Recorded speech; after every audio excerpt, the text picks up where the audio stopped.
m'entendez?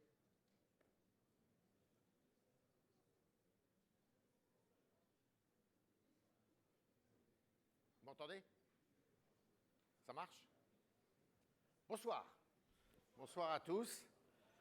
Je suis très honoré d'être parmi vous ce soir. Alors, je ne m'appelle pas Henri, je ne suis pas chanteur et je ne prétends pas jouer dans Starmania. Plus modestement, je m'appelle Yves Tréhard, je suis journaliste. Pour ceux qui lisent la presse écrite encore, mais grâce à l'Internet, on la lit beaucoup quand même. Les écrans ont sauvé l'écrit. Je suis journaliste au Figaro, directeur adjoint de la rédaction du Figaro. Et pour ceux qui regardent la télévision, on peut me voir aussi de temps en temps à la télévision, sur la 5, dans une émission qui s'appelle C'est dans l'air, sur LCI, qui s'appelle maintenant LCU, puisqu'on parle beaucoup d'Ukraine, et sur d'autres chaînes aussi, comme la chaîne parlementaire, où je fais une émission spéciale qui actuellement porte sur l'Afrique. Alors je ne suis pas un spécialiste de l'immobilier, loin s'en faut, et peut-être est-ce bien d'ailleurs d'être le néophyte de l'épreuve. En tous les cas, c'est ce que je vais essayer de faire ce soir pour animer cette soirée qui s'annonce très singulière. Et singulière pourquoi? Puisque c'est les 10 ans. Nous célébrons ce soir dignement dans ce très beau théâtre et dans cet écrin de verdure magnifique alors que le temps est radieux. Eh bien, nous célébrons ce soir les 10 ans de l'association des directeurs immobiliers que vous fréquentez donc assidûment, j'imagine. Et c'est un événement qui sera sans doute dans les mémoires dans quelques années quand on célébrera les 20 ans, les 30 ans, les 40 ans, que sais-je. Comment va se dérouler cette soirée? Nous sommes ici dans ce théâtre pour quelques 90 minutes, un peu moins. On va essayer d'être le plus percutant et le plus bref possible pour que vous puissiez participer après à la soirée. Donc on va d'abord faire un débat d'une 50aine de minutes autour d'un thème ô combien d'actualité qui est celui de l'économie du partage, l'économie du partage qui déjà sévit dans de nombreux secteurs d'activité. On verra ce qu'il en est dans l'immobilier avec 3 intervenants de qualité et de compétences garanties. Et puis, on remettra des prix, des trophées, puisque c'est la tradition, je crois, à chaque fois.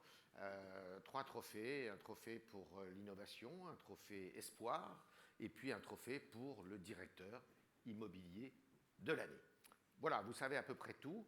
Après, il y aura une soirée qui se déroulera juste à côté, dans un très bel endroit, où peut-être vous avez eu l'occasion de passer préalablement. Alors, je demande, et j'appelle sur scène, en guise d'introduction, Laure Gap, qui est la directrice générale, déléguée générale de l'Association des directeurs immobiliers, et M. Frédéric Goupil-Debouillet, qui en est le président. Je vous en prie.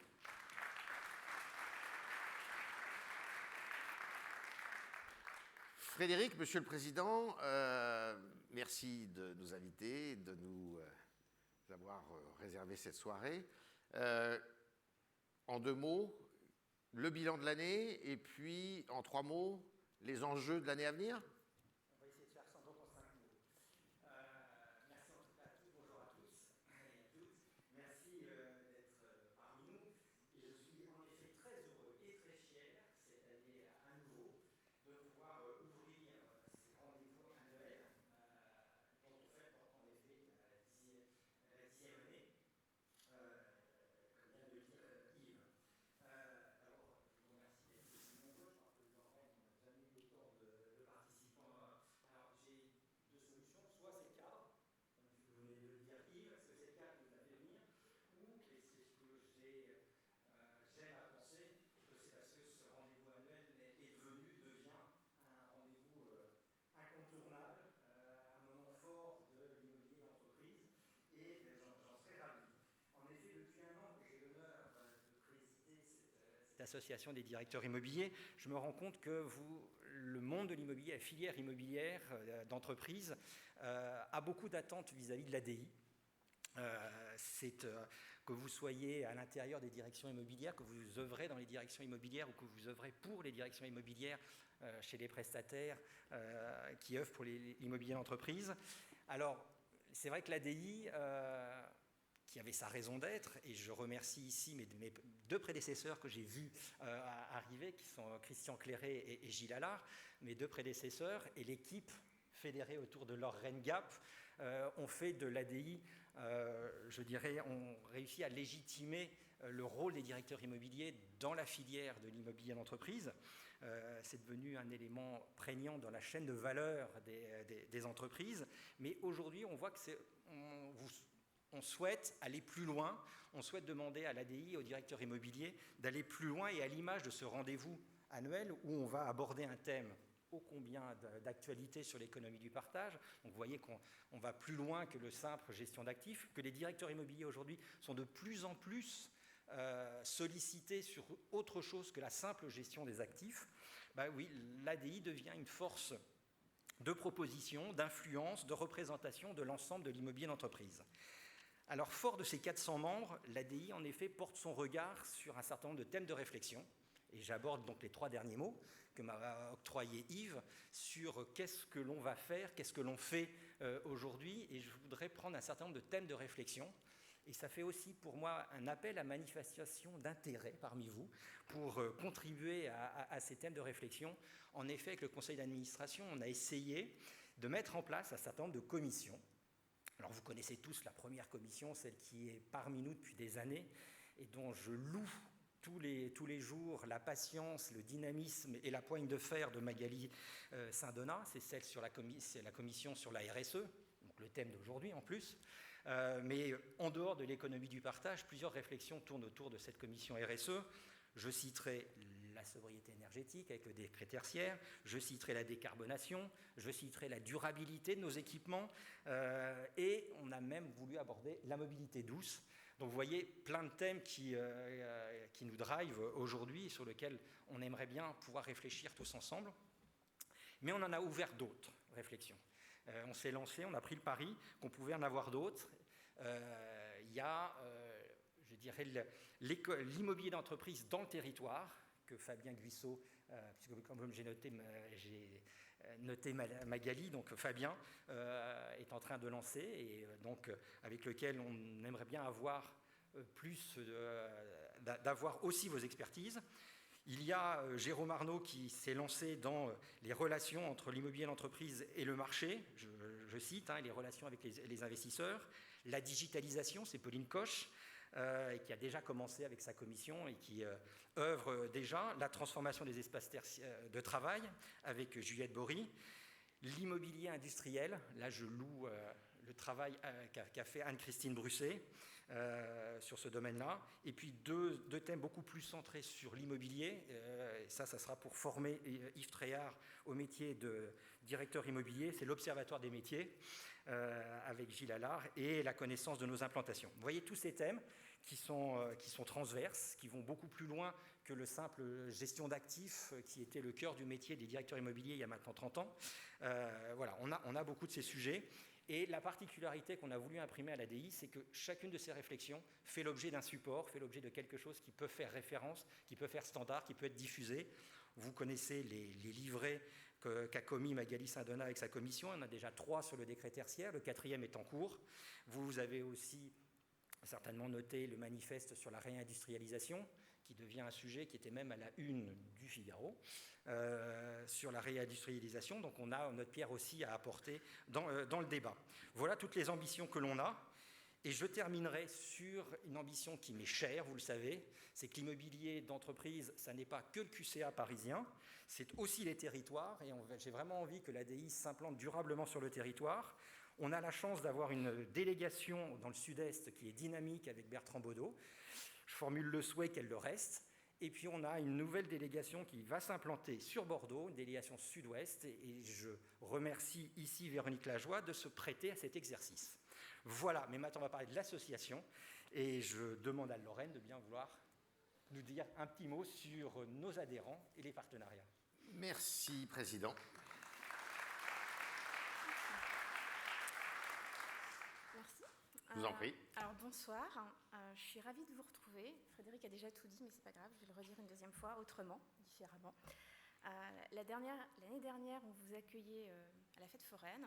Cette année, on vous invite au vert pour réfléchir un petit peu, pour fêter les 10 ans donc, du rendez-vous annuel et pas de l'association. L'association est bien plus ancienne que ça. Donc 10 ans déjà d'un événement qui est absolument incontournable pour l'ADI. Le rendez-vous annuel, c'est à la fois le temps des adhérents. D'ailleurs, vous êtes très très nombreux ce soir, effectivement, on explose les compteurs. Je crois qu'il y a plus de 300 inscrits, ce qui est un record historique. Donc on joue presque à guichet fermé. C'est en fait un peu l'image du collectif. Donc le plaisir de se rencontrer, le besoin de partager et l'envie de débattre. Le rendez-vous annuel, c'est aussi l'ouverture sur notre écosystème et c'est la démonstration d'un réseau et de sa force pour se tisser à l'extérieur.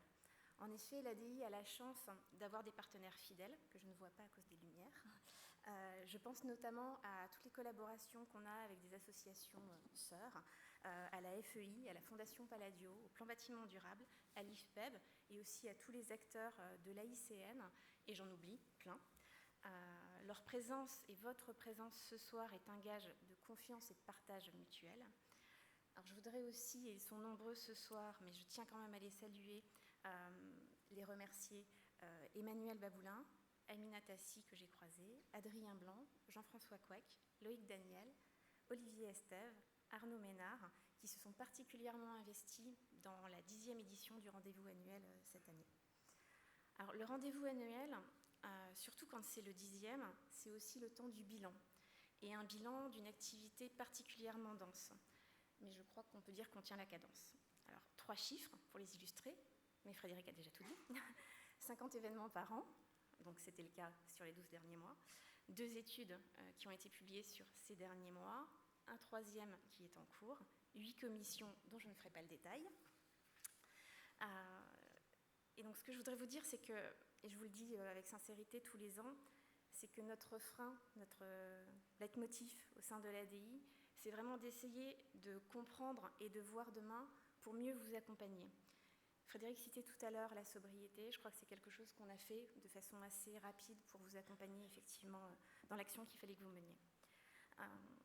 Voilà. Mais tout ça, c'est impossible sans l'investissement de chacun. Et je crois qu'on doit saluer effectivement le travail de tous.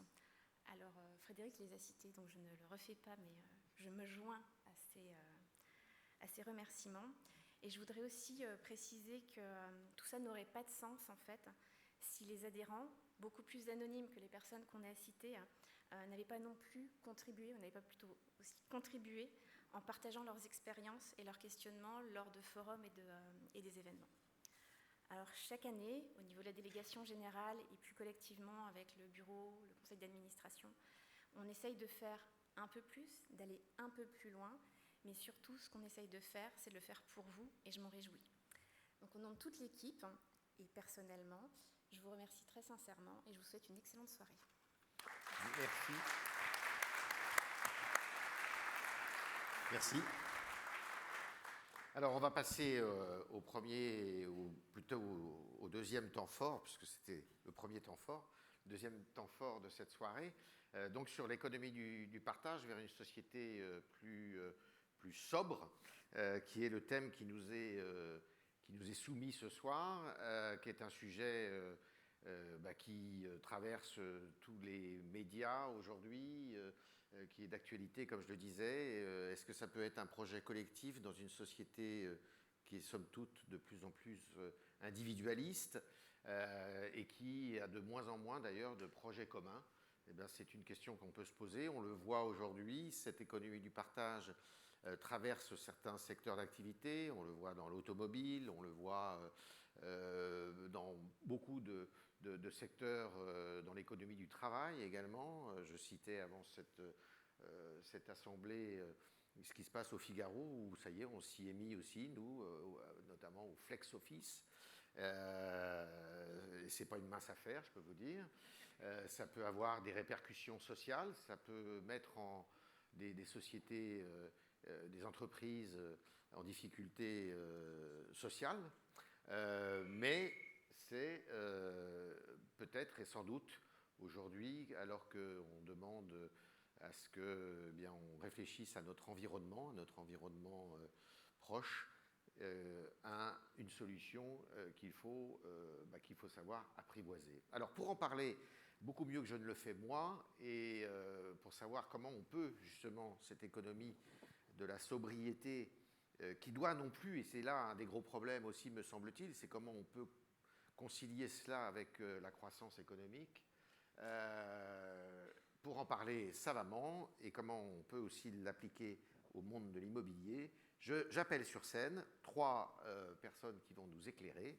J'appelle Madame Ghislaine Seguin, qui est directeur général délégué chez Nexity Immobilier d'entreprise. Je vous en prie.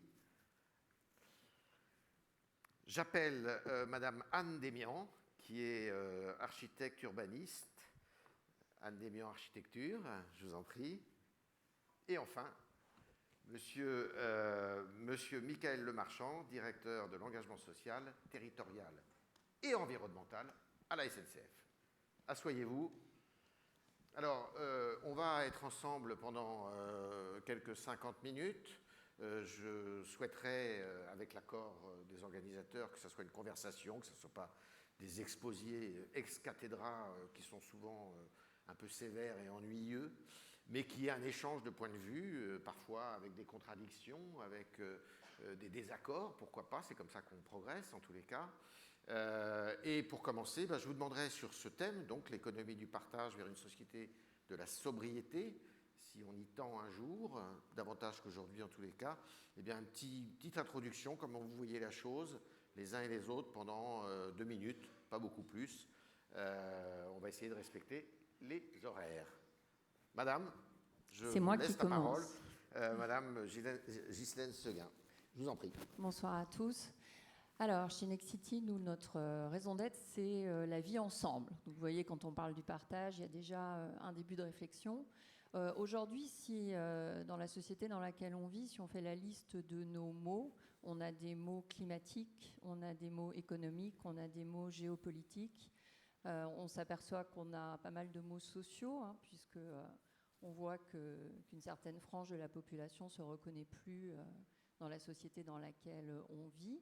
Et quand on voit tout ça, on se dit que si on veut y trouver une issue qui soit favorable pour tous, et comme ces mots, ils sont tous complètement imbriqués et qui génèrent des conséquences qui peuvent être similaires, indiscutablement, il faut qu'on y travaille ensemble, notamment sur l'énergie. On voit bien on sait qu'on a des enjeux climatiques, donc c'est un impact sur l'énergie. On a vu que les enjeux géopolitiques, la guerre en Ukraine, ça nous mettait aussi en tension sur l'énergie. La semaine dernière, moi j'étais en Grande-Bretagne et j'ai vu que la facture d'énergie des ménages, elle était multipliée par 4 selon des témoignages. Donc on se dit que devant cette situation, on ne peut pas faire autre chose qu'essayer d'être plus intelligents ensemble. Alors en travaillant sur des modes constructifs pour justement mieux faire face à ces demandes d'énergie qui vont être plus importantes dans un contexte climatique vers lequel on va. Mais pas seulement. On parlait de l'occupation, l'occupation des bureaux, l'occupation des logements, comment on peut les conjuguer, comment on peut être dans une ville qui se conçoive bien comme un ensemble et que peut-être chaque activité contribue à créer un partage et des avantages pour une autre. Très bien, voilà. Bravo. Quel esprit de synthèse, Madame Démian. Alors, je prendrais un autre aspect, c'est peut-être en rappelant que peut-être que le beau est un droit social, comme le disait Pierre-René Lemas, et que le beau peut être même un droit sociétal, ce qui rejoint ce que vous disiez, c'est-à-dire au sens où comment on peut se référer à cette dimension d'équilibre de chacun par rapport à l'imaginaire qu'on va développer pour les villes de demain. Aujourd'hui, je pense qu'on est encore dans un imaginaire qui est très siloté. Et comment on arrive à créer plus de transversalité entre tous ces corps de métier qui constituent les protagonistes de l'art de construire la ville. Et moi, je pense qu'il y a encore un bon chemin à faire de ce point de vue-là, sachant que, en fait, on a, on va dire, déjà beaucoup de conversations, j'allais dire justement, d'angles d'attaque communs. Et il me semble qu'on devrait encore plus le nourrir par la dimension artistique et scientifique. Je m'explique. C'est-à-dire que la dimension artistique, moi récemment, j'ai été très frappée de revoir la maison Malaparte, en fait, qui est sur un éperon rocheux, qui a été voulu par Malaparte, à la suite de 2 ans d'emprisonnement qu'il avait fait 2 années auparavant en prison, et dans lequel il avait le sentiment, alors qu'il était emprisonné, d'être libéré. Parce qu'il avait libéré un imaginaire qu'il n'avait plus pour des raisons de course en avant, du quotidien. Et il a demandé à Libera, l'architecte en 1937, de faire une maison sur un éperon rocheux, d'une sobriété absolue, mais il était face à l'océan. Donc là, on est dans un rapport transcendantal à l'architecture. Tout d'un coup, on est devant une dimension personnelle. Et est-ce qu'il ne faut pas développer cet imaginaire, en fait, de citoyen d'une manière générale? Parce que d'une manière générale, on va dire que l'architecture contemporaine ne fédère pas, en tout cas ne fédère pas assez. Donc il y a cette dimension, je dirais donc un art sociétal, et l'autre dimension qui serait peut-être plus comment on arrive à avoir un imaginaire qui intègre la dimension scientifique comme une objectivisation de données qu'on va pouvoir s'approprier, hiérarchiser, interférer dans cette question d'interdisciplinarité pour pouvoir hiérarchiser des objectifs qu'on aura décidés, qui ne sont pas imposés à nous, mais qui permettra de sortir en fait d'une répétition d'erreurs qu'on fait depuis quelques décennies. Voilà, pour se redire avec une banque de... Comment utiliser l'intelligence artificielle? Et d'ailleurs, dans artificielle, il y a quelque chose de bizarre. Comment la rendre naturelle? Voilà, comment la rendre avec une certaine proximité. En fait, vous voulez donner une âme au partage. Voilà, exactement, exactement. Alors, Monsieur Le Marchand, quel est votre propos liminaire? Monsieur Tréhard, d'abord, je suis moi aussi un néophyte dans l'immobilier, donc je tiens à vous dire que je n'y connais pas grand-chose en immobilier, donc je me joins au club des néophytes. On doit être 2 ce soir. Bonsoir tout le monde.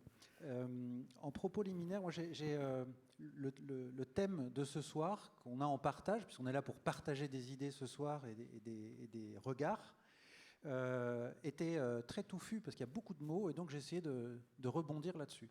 L'économie du partage, d'abord, le partage, c'est mettre en commun des équipements ou des biens ou des services pour pouvoir changer nos modes de consommation de façon, si possible, plus sobre, dans une logique d'usage plus que de propriété. Et ça, c'est intéressant. Les exemples, vous en avez donné. Quand on met des voitures ou des vélos en partage pour pouvoir accéder à ces biens en tant qu'usage, c'est parce qu'on veut optimiser l'usage d'une bagnole ou d'un vélo. La voiture, on est parti du constat que elle était en gros immobile sur un parking ou dans un garage 95% du temps. C'est comme ça que Blablacar est né, c'est qu'ils sont partis de cette idée qu'il y avait une valeur potentielle latente mais qui était inexploitée, c'est du gâchis, donc on va changer l'usage. Logique d'optimisation, c'est la même chose avec le covoiturage, même chose, il y a des sièges qui sont vides, on essaye d'optimiser. Logique d'optimisation, ce qui est différent, donc on est dans la sobriété, on essaye de ne pas gâcher des ressources et d'exploiter une valeur potentielle. Mais on n'est pas encore dans une logique de durabilité ou de solidarité, qui était dans le titre aussi. Et c'est intéressant, je trouve, en propos liminaire, en tout cas, de regarder ça. Les transports en commun, puisque je parle au nom de la SNCF, les transports en commun participent aussi de cette logique d'optimisation. On met en commun des ressources, alors c'est vrai pour les mobiles, mais c'est vrai aussi pour l'emprise au sol. Je prends un exemple, on est tout près de la ligne A du RER, la ligne A du RER, qui est la plus fréquentée tous les jours. Si on devait la remplacer par de la route, on aurait une autoroute de 2 fois 7 voies qui traverserait d'est en ouest Paris. On voit bien que ça ne va pas. Là, il y a une optimisation. Mais pour autant, alors si on le transpose à l'immobilier, on voit bien qu'il y a des optimisations. Alors, logique d'optimisation, flex office, etc.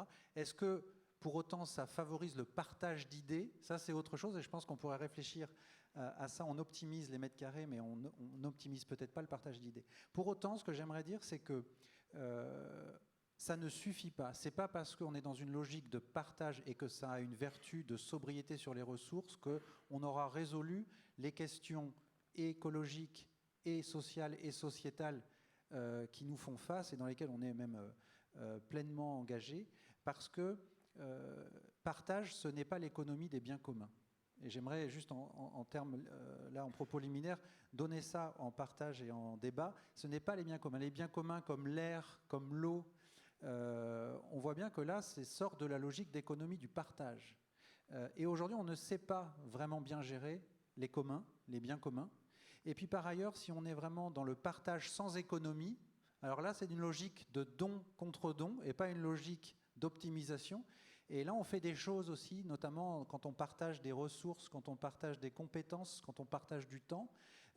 En tant que mécénat de compétences d'entreprise, par exemple, au service d'associations, on est vraiment dans le don contre don. On partage, mais sans économie. Donc je trouve qu'on pourrait en discuter ce soir. Ben, on va en discuter. Madame Seguin, pourquoi l'économie du partage? C'est pour protéger la planète? C'est pour faire des économies? C'est pour donner de la sociabilité? C'est pour renforcer la sociabilité? Pourquoi?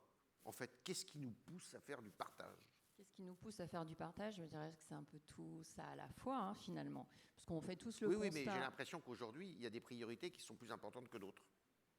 Alors, des priorités qui sont plus importantes que d'autres. Climatiques, je crois qu'on le touche des doigts, parce qu'aujourd'hui, moi j'étais à Rennes ce matin, il faisait quand même 31 degrés. On est au mois de juin, je ne sais pas si on est habitué à ça, donc ça, on le voit. On voit aussi, vous l'aviez évoqué tout à l'heure, une montée quand même importante de l'individualisme. Et ça, à mon sens, ça pose problème dans la société, puisqu'on voit bien que qui dit individualisme dit choc des relations entre les gens. Bah, dit fracture sociale. Voilà, et puis beaucoup de violence finalement, hein, qui s'exprime sur différents terrains. Mais on voit bien cet individualisme qui monte avec les mots qui peuvent y être associés. La difficulté à débattre ensemble, hein, on en parlait tout à l'heure en introduction. Aujourd'hui, finalement, souvent, on voit sur les réseaux sociaux ce qui se passe. Hein, chacun y va de son commentaire, mais il n'y a pas de débat, en fait. On ne respecte pas ce que dit l'autre. Il n'y a pas d'échange et on n'est pas prêt à débattre. Et puis enfin, dans cette société, il y a quelque chose qui monte aussi, c'est la solitude. Donc ça, nous, Nexity est aussi promoteur de logement et on voit bien hein, l'évolution des logements, comment ils sont occupés, etc. On le voit nous aussi autour de nous avec le nombre de familles monoparentales. On voit aussi les personnes âgées qui se retrouvent parfois dans une extrême solitude. Je pense que c'est pour toutes ces raisons qu'il faut que nous retrouvions la notion de partage. Parce que j'imagine que vous êtes comme moi, cette société, on a quand même envie qu'elle vive pour nous, pour nos enfants, pour les générations futures. Et je pense qu'on a un peu tous le sentiment, malgré tout, que dans la situation où on est aujourd'hui, on n'a pas tellement amélioré les choses. Alors que finalement, on progresse sur énormément de modèles techniques, économique. On est plus dans le repli que dans le partage. Bah moi, je trouve, oui. Et c'est pour ça qu'il faut remettre cette notion... Comme sur le plan international, d'ailleurs. Tout à fait, qu'il faut la remettre au centre de la table, parce qu'en plus, comme les ressources, elles vont être plus rares, bah, il faut bien définir comment on va les partager. Alors, Anne Démian, vous êtes architecte. Moi, il y a un truc qui me fascine, c'est que les architectes, souvent, ils ont des idées pour... vous êtes urbaniste aussi. D'organiser la ville. C'est quoi une... Alors, je vais employer un mot que j'ai vu quelque part, la sharing city. La cité du partage. C'est quoi la cité du partage? J'ai pas trop souvent entendu cet anglicisme. Ça serait la cité idéale? Alors, peut-être. Oui, mais là, en fait, je suis plutôt sur le schéma de ma voisine. C'est que pour l'instant, ce qu'on voit, c'est qu'on a... Non, mais je vous demande de vous projeter, puisque vous voulez vous projeter. Oui, non, mais alors justement... Alors, c'est quoi quand vous avez l'automobile, elle ne vous appartient plus, en propre, le logement non plus. D'ailleurs, ça pose des problèmes de droit de la propriété, l'article 17 de la Déclaration des droits de l'homme. Bon, il y a beaucoup de choses qui sont remises en question dans une sharing city. Bah, surtout qu'en fait, on est sur des utopies assez paradoxales. En fait, on veut faire de la smart city, on veut faire des cités post-carbone, on veut faire des sharing cities. Et en fait, on oublie de se demander c'est quoi, au fond, qui a fait qu'on arrive dans cette idée où il y a au contraire une sorte de relative rejet de ces villes, de ces densités, parce que on reste sur un modèle qui date en fait de cette période où il fallait absolument consommer pour développer de l'emploi. Et on n'a pas cessé en fait d'aller dans de ce schéma sans remettre en question la question de aujourd'hui, il n'y a pas seulement à produire, c'est comment on crée des proximités, le déplacement, la mobilité. Pour moi, c'est un point absolument clé des années à venir. Parce que qu'est-ce qu'on fait à l'heure actuelle? On met les gens complètement dans une double peine. C'est-à-dire qu'ils n'ont plus la possibilité d'être en centre-ville parce que c'est trop cher. Donc ils se trouvent en banlieue, en très lointaine banlieue. C'est comme ça qu'on crée les gilets jaunes. Pardon? C'est comme ça qu'on crée les gilets jaunes. Voilà. Non, mais il y a comment dire, un clivage social qui est vraiment... en fait, on fait non seulement, on a des réglementations qui contribuent à l'étalement urbain et qui contribuent à cette différenciation sociale. Donc là, quand vous me demandez comment vous vous projetez en tant qu'architecte sur ces schémas-là, déjà, moi, je pense qu'il y a une rupture culturelle à avoir par rapport à ces problématiques. C'est-à-dire qu'on doit partager, en fait, cette nécessité que l'accessibilité des transports, de la proximité, c'est la clé. C'est comment. Alors, c'est vraiment ce que M. Moreno... vraiment, je trouve qu'il a vraiment, en termes de slogan, c'est très juste, la ville du quart d'heure. Pas du dernier quart d'heure, mais du quart d'heure. C'est-à-dire comment on est à moins de 15 minutes de son lieu de travail, de son lieu d'habitation. Et je pense que là, il y a quelque chose de très différent qui va s'installer et qu'on va pouvoir recommencer à rêver nos villes. C'est-à-dire comment on arrive à considérer que la ville, c'est comme un organisme vivant qui va s'adapter à nos besoins et qui va pouvoir répondre au plus près des besoins, alors même qu'on avait quand même considéré que il n'y avait pas d'habitation près des voies ferrées, il n'y avait pas d'habitation près des autoroutes, il y avait une sorte de sectorisation territoriale qui était liée à une sorte de, qui était issue de cette période du fonctionnalisme, qui a séparé, en fait, plutôt que essayer d'identifier quels sont les moyens de rendre nos tissus plus hybrides, capables de s'adapter vraiment à nos besoins de proximité. Je pense qu'il y a vraiment cette échelle à réintégrer, et ça serait aussi, du coup, en considérant que à l'échelle d'un bâtiment, on va trouver des espaces, des bâtiments qui sont flexibles dans leurs usages. À l'échelle des quartiers, pas avoir de préjugés sur la question des hauteurs. Peut-être que près des voies ferrées, il faut absolument débloquer les PLU pour avoir plus de densité parce que les gens seraient proches des moyens de transport, alors que ce n'est pas le cas à l'heure actuelle. À l'échelle d'un territoire, comment on préserve nos matières pour utiliser des matières qui soient spécifiques à chaque région. Et sans tomber dans le régionalisme, ce n'est pas la question. C'est comment on se réinterroge sur ce qui en a déjà construit, parce qu'il y a certaines régions où on a déjà beaucoup trop construit, et comment on restructure, on en parlait avec quelques-uns des protagonistes de ce soir, comment on réutilise d'anciens sites industriels. Enfin, il y a plein de questions qui se posent pour faire cette ville du partage. C'est la flexibilité. Non, c'est pas le flex office, c'est le réversibilité. Non, la flexibilité des immeubles, en fait, du bâti. C'est-à-dire qu'un jour, c'est des bureaux, le lendemain, les surlendemains, ce sont des habitations, et pourquoi pas des logements d'étudiants. Des résidences-services, des oui, hôtels. Alors, ça demande aussi une révision, vraisemblablement, de la législation, non ? Alors, une révision de la législation, la réversibilité, on commence à y travailler. Nous, on fait une opération dans le cadre des Jeux Olympiques sur lequel on fait des logements réversibles. Où ça ? Pardon ? Où ça ? Pardon. Pour le village des Jeux Olympiques. En fait. Le village des sportifs ? Oui, absolument. Ouais, tout à fait. Oui, mais pendant les Jeux, ils seront réservé aux sportifs. C'est après. Oui, absolument. D'accord. On a déjà À Saint-Denis, anticipé, voilà, tout à fait. On a déjà anticipé la réversibilité. Comme à Grenoble, c'est finalement ce qui s'est passé en 1968. Et vous voyez, on n'a rien inventé finalement. Je dis Mais ça parce que j'étais journaliste au Dauphiné Libéré. Donc, voilà. bah, c'est vrai qu'on revient. Mais il faut voir ce que c'est devenu. Hein. Oui, alors c'est devenu C'est des quoi? coupes-gorges aujourd'hui. Hein. Ah bah oui. Alors. C'est ce qu'on appelle la ville neuve. À D'accord. Grenoble, avec l'accent, la ville neuve. Et c'est là où se déroule tout le trafic de drogue. Enfin, bon. Donc, c'est Mais pas un c'était bon le rêve exemple. d'un C'est maire pas qui un était bon un maire exemple. bâtisseur qui s'appelait Monsieur Dubedou. Très bien. Voilà, pardon, excusez-moi. Ben, je vous en prie. Donc voilà, donc je retiens que Grenoble, on avait une bonne idée, mais qu'on ne l'a peut-être pas bien traité dans la durée, hein, ce qui est souvent aussi le cas. La législation, oui, c'est vrai, il faudra la faire évoluer. Alors après, avec un point, on en parlait tout à l'heure avec Anne au début, c'est qu'en fait, souvent en France, quand on a un problème, on répond par un texte. Oui. Voilà. Et au final, on a beaucoup de textes, de normes, et c'est très compliqué. Et dans nos métiers, dans la construction immobilière notamment. Ce dont on a besoin aujourd'hui, hein, avec cette économie de partage dont la nécessité arrive rapidement vers nous, c'est peut-être d'être plus pragmatique, peut-être un peu moins de normes et plus de pragmatisme, de gens autour de la table, de professionnels qui travaillent ensemble à faire une ville où bien on vit avec toutes les activités.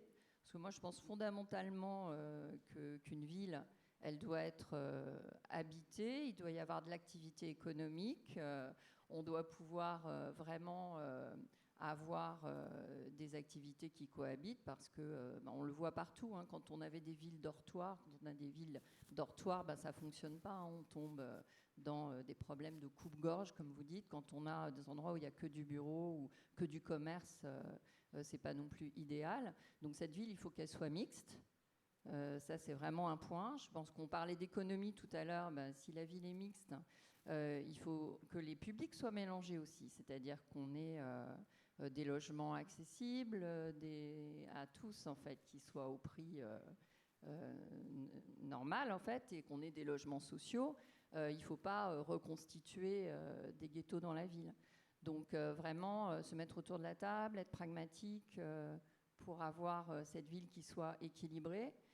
Et puis dans l'idée que les activités économiques comme le bureau, ça peut aussi permettre d'avoir des investissements conséquents qui peuvent venir compenser l'installation de logements sociaux. Je crois que ça, c'est vraiment très important qu'on retrouve ce pragmatisme, qu'on soit moins sur de la norme et des idées imposées, et qu'entre professionnels, on arrive à travailler avec les collectivités, avec les utilisateurs, les promoteurs, les constructeurs, pour trouver une autre manière de construire cette ville. Alors, Monsieur Le Marchand, est-ce que vous êtes partageux? Est-ce que la SNCF est partageuse? Vous avez, je ne sais, en propre, vous avez combien de gares en France? Il y a un peu plus de 3000 gares en France. Qui vous appartiennent à vous? C'est un peu plus compliqué d'un point de vue juridique, mais elles sont affectées à SNCF qui s'en occupe. D'accord. Est-ce qu'on peut imaginer, est-ce que ça existe d'ailleurs, des gares, j'imagine dans des grandes villes surtout, où vous faites l'arrivée et le départ des trains, mais aussi hôtels, mais aussi supermarchés, mais aussi cowork, espace de travail? Est-ce que ça existe, ça? Oui, bien sûr, ça existe, et c'est un modèle. D'abord, les gares fonctionnent sur deux jambes, à la fois l'activité ferroviaire, puisque ça doit permettre les flux de voyageurs, et puis il y a une activité commerciale, puisque c'est des centres de services. Alors vous connaissez tous les services que vous pouvez avoir de commerce de proximité qu'il y a dans les gares, mais il y a aussi des espaces de coworking qui existent dans les gares, ou des tiers-lieux, puisqu'il y a des espaces dans les petites gares qui sont bien souvent délaissés. On les réhabilite en créant une économie locale ou avec des modèles de partage, pour le coup, où chacun met en commun un effort pour pouvoir accueillir un dojo, un club de sport, une petite supérette, et ça revitalise le quartier et la ville. Donc c'est une ville, ça, c'est vraiment un centre. La gare, qu'elle soit grande ou petite, est un centre de vie, c'est un pôle de la cité, et qui se développe, et ça permet évidemment de renforcer le modèle économique de l'ensemble, et donc d'en assurer sa pérennité. Donc oui. En revanche, le partage, C'était intéressant, Anne, ce que disait Anne sur l'étalement urbain. Depuis 50-60 ans, le temps que l'on passe dans les transports en moyenne au quotidien n'a pas changé. Et pourtant, on va plus vite. Non ? Et en fait, c'est très intéressant de voir que tous les gains de vitesse que l'on a fait par le progrès et la technologie ont été investis, non pas dans le gain de temps, alors qu'en fait, on se plaint tous les jours de ne pas avoir assez de temps, mais a été investis dans de la distance. Et donc, on passe toujours autant de temps. Oui, mais pour faire... Parce qu'on habite de plus en plus loin de son travail. Oui, mais pourquoi on habite de plus en plus loin ? En fait, et ça c'est intéressant, et c'est là que je pense que ce que l'on a besoin de faire, ce qui manque pour faire écho à l'âme ou à un imaginaire, un récit, c'est... Non pas, je pense que le mot partage, en tout cas économie du partage, n'est pas approprié ici. C'est vraiment la question du commun. Il nous faut des projets communs, il nous faut un imaginaire commun, il nous faut un projet de long terme commun. Si on n'arrive pas à faire ça, c'est ce qui nous manque aujourd'hui. Et on a le droit de ne pas être d'accord. Là, on peut partager des idées et mettre en débat. Mais si on n'a pas une planification de long terme sur des enjeux aussi structurants que l'aménagement du territoire, l'implantation des centres de pourvoyeurs d'emploi, eh bien, on se retrouve avec un étalement urbain, rien ne change. Et puis, la législation essaye de s'adapter, etc. Et en fait, il nous faut du commun. Mais le plan, c'était fait pour ça dans le temps. D'ailleurs, François Bayrou, je crois qu'il est tête du plan. Dans le temps, en 1960. Oui, avec le préfet de l'Ouvrier. Mais d'ailleurs, en 1960, il y avait une planification. Mais aujourd'hui, il n'y a plus de planification. Mais quand on dit la ville du quart d'heure, on peut en débattre. Mais en tout cas, ça donne une certaine idée d'un commun. La ville en commun. Et c'est pour ça que c'est très important. Parce qu'aujourd'hui, le grand problème, c'est que l'économie du partage s'adresse ou s'appuie sur de l'individualisme. Je consomme quand j'en ai envie en appuyant sur mon appli. Et c'est super, c'est-à-dire que ça répond à un usage, il n'y a pas de problème. Ça optimise des besoins, donc en soi, c'est pas mal. Mais sauf que ce n'est pas du commun, c'est-à-dire que ça renforce ma capacité à gérer individuellement, comme je veux, quand je veux, un usage en me servant d'un objet qui est là. Mais sauf que quand on... Donc voilà. Mais ce n'est pas du commun. Et d'ailleurs, quand on dit... dans l'immobilier, tiens, essayons de façon réversible, mais non pas sur 6 mois ou 1 an, mais sur une semaine, on est réversible et on essaye de changer les usages. C'est beau sur le principe. Hélas, aujourd'hui, quand je constate le peu de soins que les utilisateurs de vélos en partage ou de trottinettes en partage ont envers la trottinette ou le vélo, on se demande comment on peut convaincre, au-delà de la législation, etc., des décideurs ou des entreprises de mettre en partage leurs locaux. Parce que si c'est traité comme la trottinette, on va retrouver les locaux. Et ça, c'est un vrai frein. C'est-à-dire qu'à un moment donné, je pense que le partage, ou en l'occurrence le commun, il faut apprendre à mettre des choses en commun. Et aujourd'hui, on n'est pas du tout câblé comme ça. Alors moi, j'ai une solution. Ça, c'est important. Moi, j'ai la solution. Génial. Président. C'est pour vous. Si, mais on le voit d'ailleurs, ça commence à venir. C'est un truc complètement... qui n'était pas du tout imaginable il y a quelques années. Maintenant, il y a des anciens qui veulent vivre avec des jeunes et des jeunes qui veulent vivre avec des anciens. Et ils trouvent un modus vivendi dans des grands appartements. Alors, je ne sais pas si ça existe beaucoup, mais je sais que ça se fait. Et là, il y a une intelligence finalement commune qui se met en commun, alors que dans le temps, c'était inimaginable que des jeunes trentenaires ou vingtenaires acceptent d'aller vivre avec des vieux schnocks, quoi. Ça se fait maintenant. C'est ce qu'on appelle le co-living, d'ailleurs. Oui, il y a du co-living. Mais en fait, disons qu'il y a eu du co-working, il y a eu du co-living. Enfin, bon, il y a eu beaucoup d'intitulés en fait, qui sont un peu du marketing, des mots qui sont un peu utilisés puis après jetés. En fait, bon, moi, c'est un peu... On reste moi, je trouve, dans la société du jetable. Hein. On construit, on déconstruit, on construit, on déconstruit des mots. Et qu'est-ce qu'il y a derrière ? Donc là, c'est un peu dangereux. Moi, je pense qu'on peut vraiment, la France, ça peut être le fer de lance d'une liaison entre l'intelligence écologique et l'intelligence numérique. Parce que là, bon, vous avez un peu taclé la réversibilité avec Villeneuve, là, tout à l'heure, à Grenoble. Non, mais c'est vrai. C'est vieux, non, ça. Non, mais c'est que en fait, c'était typiquement une période où on avait des zones du logement, parce que c'était du logement sportif qui est devenu du logement. Et sans aucune réflexion sur toutes les activités autres qui font la ville. C'est-à-dire faire la ville, c'est pas uniquement mettre des gens dans des casiers. Petit tempérament, à l'époque, c'était fait pourquoi ? Vous savez, du Bedou, il avait de la suite dans les idées. C'était pour faire venir tous les scientifiques de la région parisienne. Oui. qui venaient Oui. travailler, ils avaient Mais le c'était ski du et ils logement. avaient les Ouais. Hewlett-Packard et toutes les sociétés qui étaient et les laboratoires de recherche Oui. qui étaient dans le coin. Et l'Hewlett-Packard était bien parqué dans un autre quartier, le logement était bien parqué dans un. Donc en fait, on n'est pas du tout dans comment dire, la dimension, parce que moi c'est un peu une obsession, mais je pense qu'aujourd'hui, on est capable d'avoir un rapport plus complexe à la façon de fabriquer la ville et d'arrêter de fabriquer toujours les mêmes erreurs. C'est-à-dire que le fait de pouvoir vivre jeunes, vieux ensemble, bah, ça sera un des paramètres.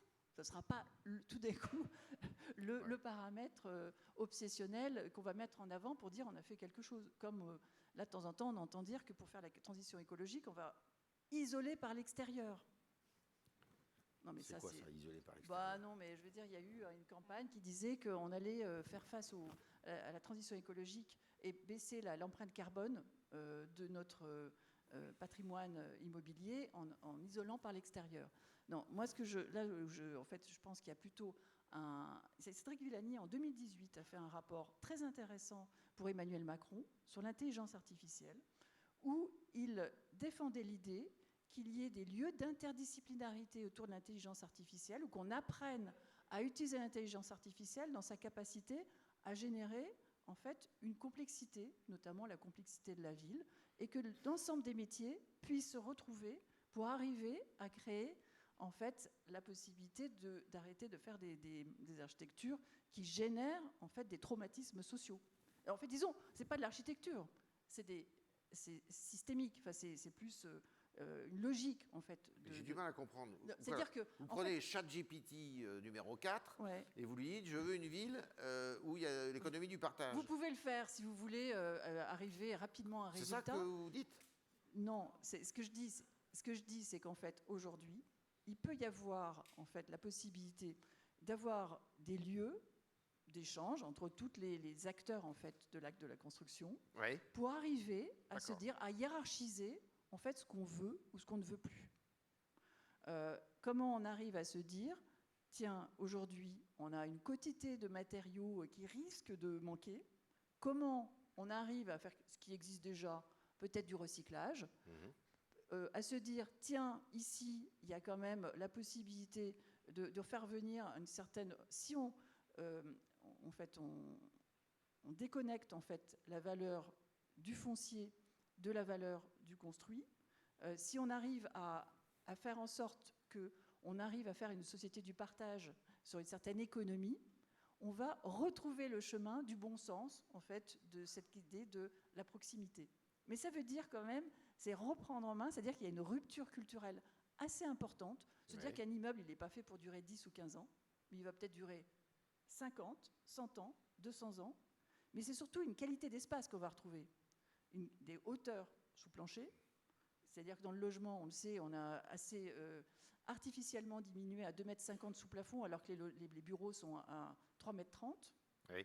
Pourquoi, quand on travaille et quand on vit, on n'a pas la même hauteur? Est-ce qu'il ne faut pas imaginer des hôtels, des espaces, en fait, qui sont une sorte de droit à la lumière pour tous, quel que soit l'usage, et qui fait que il y a peut-être une valeur peut-être redonnée à la valeur constructive, parce que la valeur locative va s'installer pour plus longtemps. Donc, est-ce que ça, c'est pas aussi un partage transgénérationnel? Est-ce que tout d'un coup, on ne travaille pas pour les générations futures, en construisant moins et mieux? Alors, qu'est-ce qui doit être, Ghislaine Seguin, qui doit être le moteur de ça, en fait? On parlait du plan tout à l'heure. Est-ce que ce sont les élus, au niveau national, et au niveau local, c'est les maires qui doivent donner... Vous êtes opérateur immobilier, vous ne faites pas ce que vous voulez, vous faites en fonction de ce que les élus vous demandent. Vous faites en fonction de ce que les élus vous demandent aussi. On fait en fonction de ce que plusieurs intervenants... Les propriétaires fonciers. Oui. On est au milieu d'un système économique entre les collectivités, donc parfois l'État, parce qu'on peut aussi travailler directement avec l'État, parfois, souvent les élus, effectivement, les propriétaires fonciers qui vendent les terrains, donc qui peuvent être de toute nature. C'est un peu ce que je disais tout à l'heure. Aujourd'hui, souvent, c'est quand même assez descendant. Hein, c'est une norme qui est décidée. Nous, on est au milieu pour concevoir des projets. On a des demandes qui viennent et qui sont... qu'il faut respecter, qui sont souvent assez drastiques. Ouais. Donc on doit construire comme ça, on doit avoir des hauteurs comme ça, du vitrage comme ça, etc. Plus toutes les normes applicables de la réglementation française. Donc nous, par exemple, on essaie d'innover. C'est un truc auquel on tient chez Nexity. Donc on met de l'argent pour trouver des nouveaux produits qui soient meilleurs pour la planète, bas carbone. On a développé en région un concept de bâtiment qui est extrêmement bas carbone, parce qu'on est sur la réglementation 2020 au seuil 2028, et qui en même temps est abordable. Donc vraiment on fait cet effort d'innovation. Après, on se heurte aussi souvent à la réglementation. Parce que ce bâtiment, c'est bien de le monter sur un niveau, sur 2 niveaux, ça pose problème.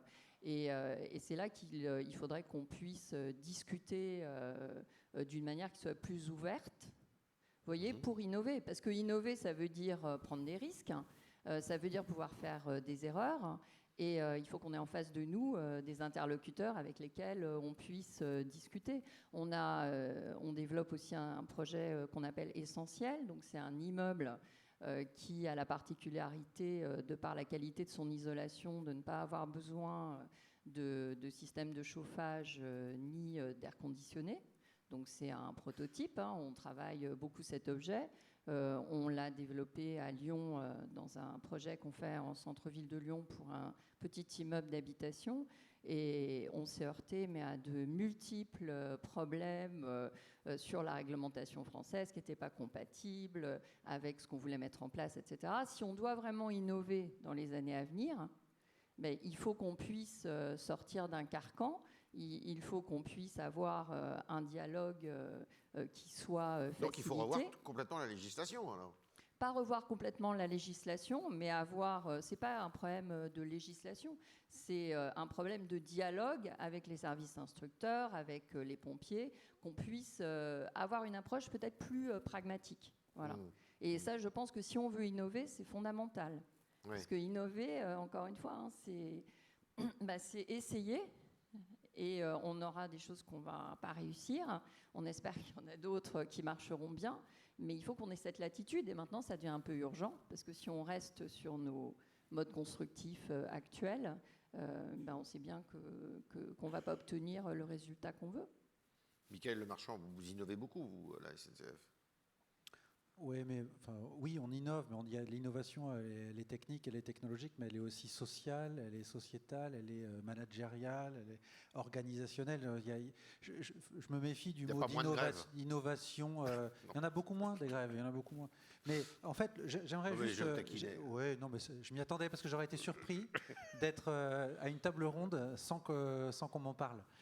Donc ça va, tout est normal.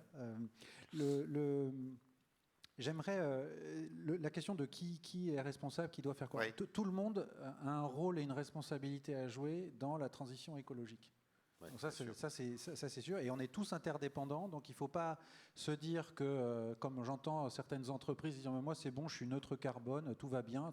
En fait, on s'en fiche, puisque le sujet, c'est qu'à l'échelle du globe, on ait réussi les trajectoires, sans quoi il va y avoir un problème. Alors chacun doit faire son boulot, mais il ne s'agit pas d'être un vainqueur solitaire ou d'un héros solitaire.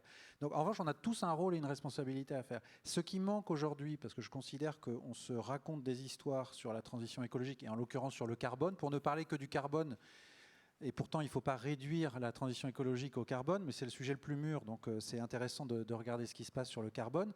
On se raconte des histoires parce que on ne compte pas ce qui compte. Aujourd'hui, on ne donne pas de valeur au carbone. C'est-à-dire qu'en fait, on prend dans nos entreprises respectives, on prend des décisions qu'on espère les plus rationnelles possibles économiquement, financièrement, sociologiquement, mais sauf qu'on prend des décisions d'investissement et dans ces bilans socio-économiques sur la base desquels on prend des décisions les plus rationnelles possibles et les plus sincères possibles, eh bien, le carbone ne compte pas.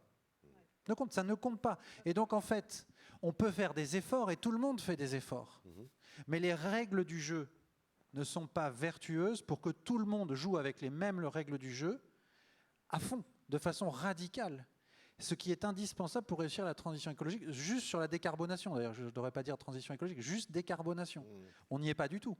Alors là, on va nous dire, ah bah oui, mais comment on fait pour donner une valeur au carbone? Et d'ailleurs, comment on va se mettre d'accord pour... En fait, le sujet de la valeur n'a presque pas d'importance, c'est une importance secondaire. Le sujet, c'est déjà que tout le monde utilise la même règle, c'est-à-dire qu'on donne une valeur au carbone.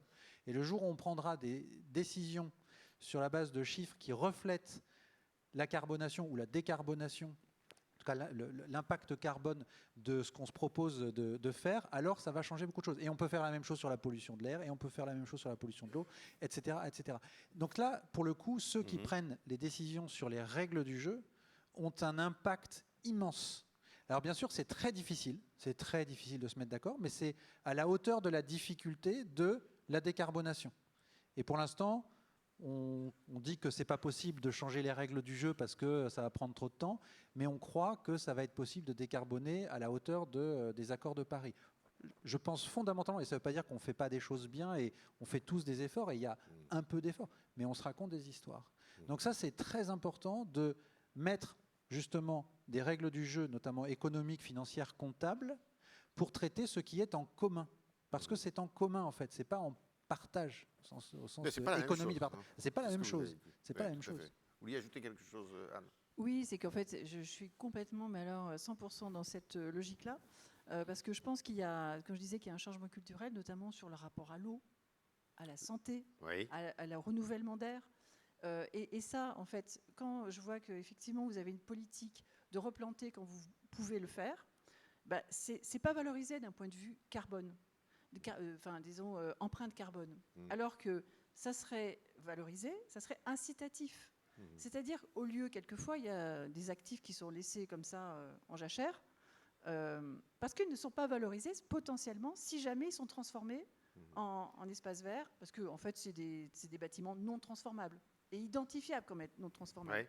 Donc, il y a quand même, à mon avis, un levier, mais juste gigantesque, si ça, c'est identifié comme une valorisation. Et je dirais, c'est pour ça que je me permettais de m'interroger sur les propositions quand on dit qu'on va isoler par l'extérieur et qu'on va résoudre le problème de l'empreinte carbone. Là, je suis un peu inquiète même. Parce que, justement, il y a des éléments structurels qui peuvent, au niveau national, avoir un impact juste gigantesque. Oui, je peux dire juste un mot en écho à ce que disait Anne. Je vais prendre un exemple très concret. La France a pris des engagements de décarbonation. Dans les transports, il faut réduire les émissions de gaz à effet de serre de 28% au global en France entre 2015 et 2030. Mais on ne dit pas qui va faire quoi. Chacun doit faire ses meilleurs efforts. Quand on dit en partage, c'est intéressant parce que donc ça s'appelle la stratégie nationale bas carbone pour les transports. Qui dit elle ne sera réussie, cette stratégie nationale bas carbone, pour les transports, que s'il y a une part de ce qu'on appelle le report modal, c'est-à-dire que s'il y a une augmentation de la part de marché du ferroviaire par rapport à la route et à l'avion. En gros, il faut que des gens qui voyagent en voiture ou en avion voyage dorénavant davantage c'est l'obligation des 2h30 là. Oui, enfin, ça c'est complètement anecdotique, mais c'est ça que ça veut dire. Ouais. Sauf que il n'y a aucune règle incitative ni pour SNCF ni pour Air France. J'en ai parlé avec la patronne. Air France, le Paris-Marseille. Écoutez ce que je veux dire. Écoutez ce que je veux dire. C'est pas le sujet.